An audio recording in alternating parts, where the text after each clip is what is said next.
Bismillahirrahmanirrahim.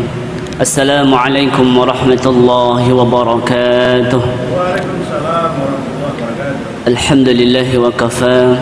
Wassalatu wassalamu ala nabiyil mustafa wa alihi ahli sidqi wal wafa. Amma ba'd. Pengurus Masjid Jami yang saya muliakan, Bapak Ibu rahimani wa rahimakumullah. Alhamdulillah, bersyukur kita kepada Allah Subhanahu wa taala. Allah memberikan nikmat yang begitu banyaknya. Di antara nikmat yang selalu kita syukuri adalah nikmat iman, Islam, kesehatan yang selalu Allah berikan kepada kita sehingga kita diberikan istiqamah di dalam menjalankan perintah Allah Subhanahu wa taala dan menjauhi larangannya. Salawat dan salam untuk qudwah hasanah Rasulullah sallallahu alaihi wasallam. Allahumma salli ala Muhammad wa ala ali Muhammad. Mudah-mudahan Allah Subhanahu wa taala menjadikan kita nanti di Jannatul Firdaus tetangga Rasulullah sallallahu alaihi wasallam.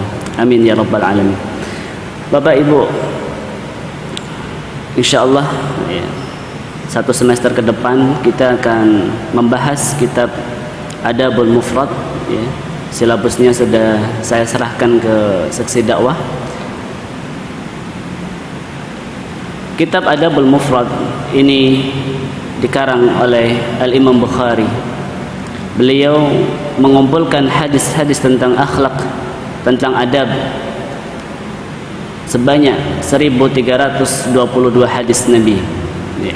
Jadi jumlahnya berapa? 1322 hadis. Ini semuanya bicara tentang akhlak, membahas tentang adab ya. Kenapa adab begitu penting? Karena Rasulullah sallallahu alaihi wasallam diutus ya, untuk umatnya liutammima makarimal akhlak, yaitu untuk menyempurnakan akhlak manusia.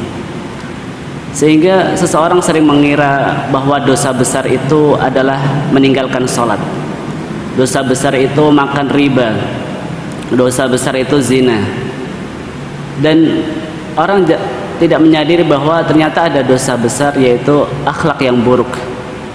Bahwa akhlak yang buruk ini juga termasuk dosa besar, bahkan bisa menghilangkan atau menghapus amal ibadah kita. Sebagaimana hadis riwayat Tabrani, Rasulullah SAW bersabda, "Inna su'al khuluq." Sesungguhnya akhlak yang buruk yufsidul amal, itu merusak amal.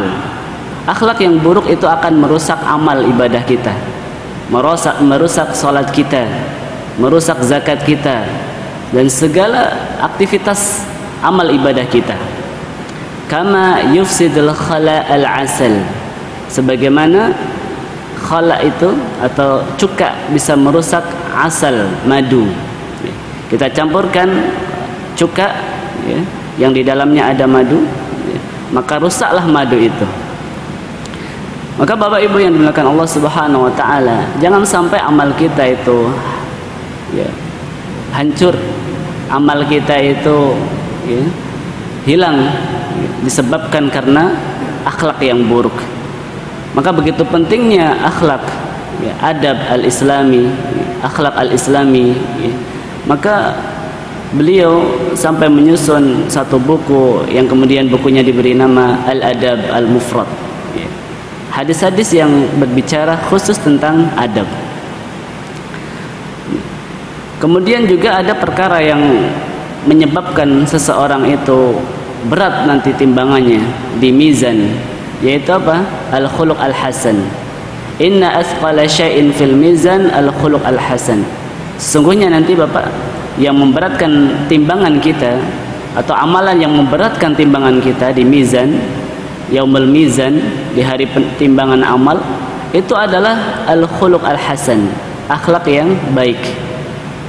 Maka Rasulullah SAW adalah figur teladan yang paling baik akhlaknya, yang beliau ajarkan sampai menggores sahabat, membekas sahabat ya, sehingga beliau mampu menjadikan satu generasi terbaik.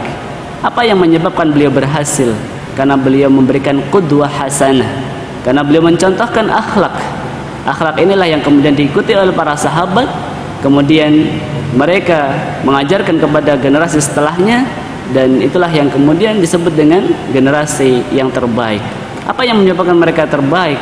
Karena akhlaknya, akhlak yang kemudian menjadikan menghiasi dalam ibadahnya, dalam ketaatan, hubungan dia dengan Allah Subhanahu wa taala, juga hubungan dengan manusia, sesama makhluk. Al-Imam Bukhari kemudian beliau menjadikan pembahasan yang pertama tentang bakti anak kepada kedua orang tua. Allah Subhanahu wa taala berfirman, "Wa wassaynal insana biwalidayhi husna."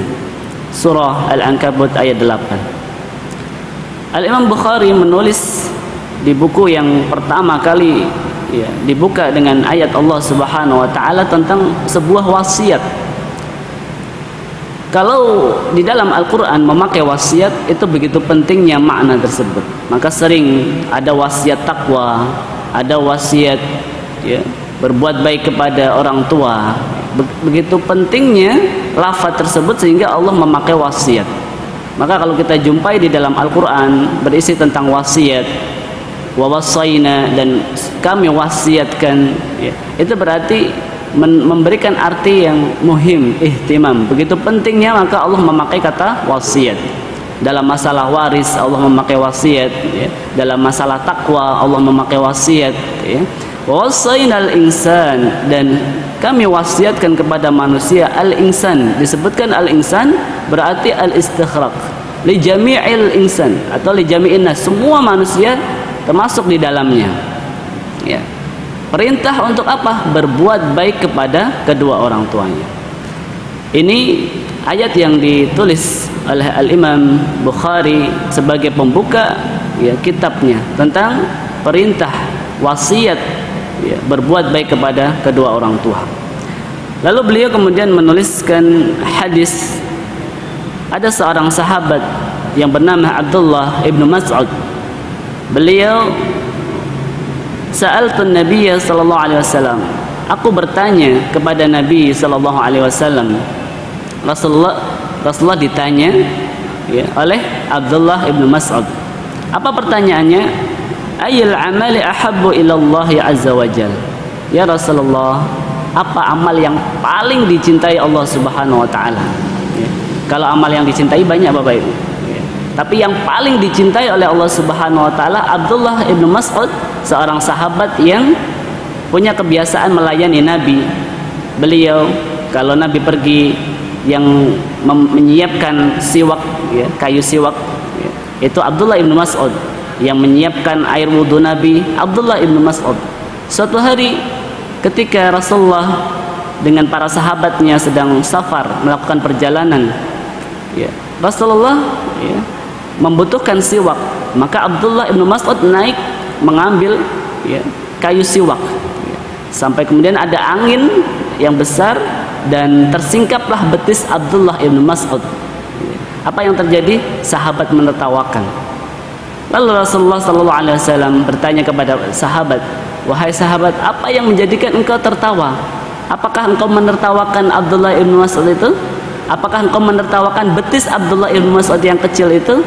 Ketahuilah wahai sahabatku bahwa betis Abdullah ibnu Mas'ud itu nanti ketika ditimbang di mizan lebih berat daripada gunung Uhud. Allahu Akbar. Betis Abdullah ibnu Mas'ud nanti kalau ditimbang lebih berat dari gunung Uhud. Berapa berat gunung Uhud itu kalau ditimbang? Itu tidak ada apa-apanya kalau dibandingkan dengan Abdullah ibnu Mas'ud. Ini pertanyaan Rasulullah SAW ketika ada sahabat yang tertawa melihat betis Abdullah ibnu Mas'ud. Betapa sahabat itu memiliki keagungan, kemuliaan di sisi Rasulullah SAW. Maka beliau kemudian bertanya, ya Rasulullah, amal apa yang paling dicintai Allah Subhanahu wa taala? Qala as-salatu ala waqtiha. Yang pertama, salat tepat pada waktunya.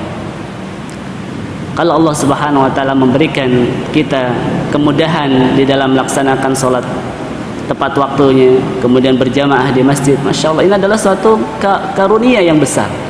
Maka ini harus kita jaga, kita berusaha untuk istiqamah di dalam perintah Allah, terutama dalam masalah salat. Awwalu ma yuhasabu yaumal qiyamah as-salah. Sesungguhnya amal yang pertama kali dihisab Allah Subhanahu wa taala adalah salat.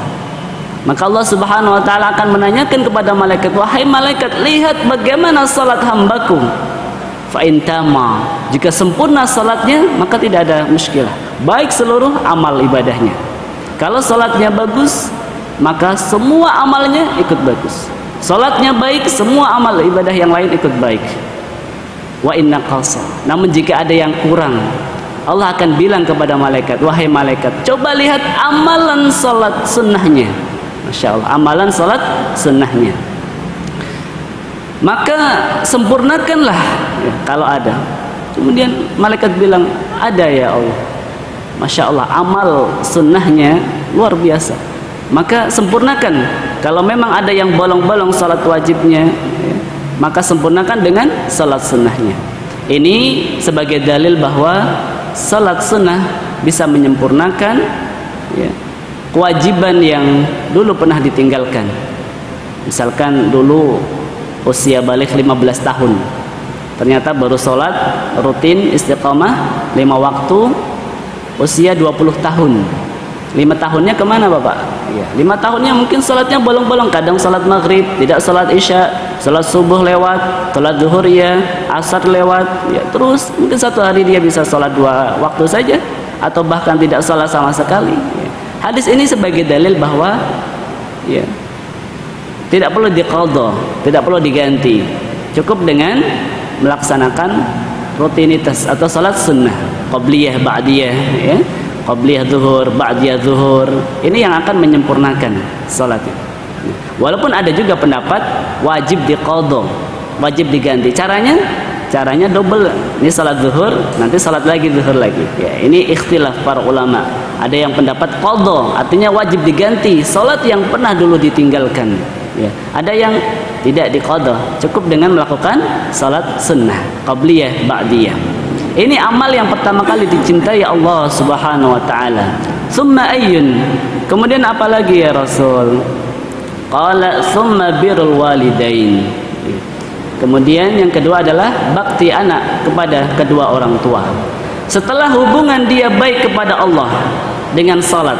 Nah, kalau kita ingin membangun kedekatan kita kepada Allah Subhanahu wa taala, banyak ibadah-ibadah ya, amaliyah yang bisa mendekatkan diri kepada Allah Subhanahu wa taala. Tapi dalam hadis ini ya, Rasulullah menginginkan ketika menjalin hubungan kedekatan dengan Allah Subhanahu wa taala adalah dengan ibadah salat, dengan ibadah salat. Setelah hubungan dengan Allah Subhanahu wa taala baik, akhlak dengan Allah Subhanahu wa taala baik, salah satunya kita buktikan dengan salat ini. Maka Rasulullah ingin mengajarkan kita perbaiki juga hubungan dengan manusia. Tidak cukup hadirin baik dengan Allah Subhanahu wa taala saja, sementara sikap kita, akhlak kita ya tidak baik sesama makhluk. Maka Rasulullah SAW menyebutkan yang kedua adalah summa birrul walidain. Kemudian adalah birrul walidain, berbuat baik kepada kedua orang tua, lembut, santun ucapannya, ya, sikapnya lembut, ya. Kemudian tidak mengatakan off, ya. Dan banyak nanti disebutkan, lebih-lebih ibu. Ya. Ketika ada sahabat yang bertanya, ya Rasulullah, man abarru? Di antara ayah dan ibu siapa yang aku dahulukan? Rasulullah, ummuka, ya, ibumu. Siapa lagi ya Rasul? Ummaka. Siapa lagi ya Rasul? Ummaka. 3 kali Rasulullah sebut ibu. Summa abaka. Kemudian ayahmu. Ternyata hadis ini memberikan pelajaran bahwa ibu memiliki 3 hal yang tidak bisa dilakukan oleh seorang ayah. Walaupun ayah sangat berjasa kepada kita. Beliau bekerja mencari nafkah untuk biaya sekolah kita, untuk keberhasilan kita. Tetapi ada 3 hal yang tidak bisa dilakukan oleh seorang ayah. Apa? Yang pertama mengandung, kemudian yang kedua melahirkan, yang ketiga menyusui. Alasan inilah kemudian Rasulullah menyebut ummaka, ummaka, ummaka, ibumu, ibumu, ibumu, summa abaka, kemudian bapakmu. Lalu siapa lagi? Summal aqrabu fal aqrab, kemudian kerabat yang terdekat, ya.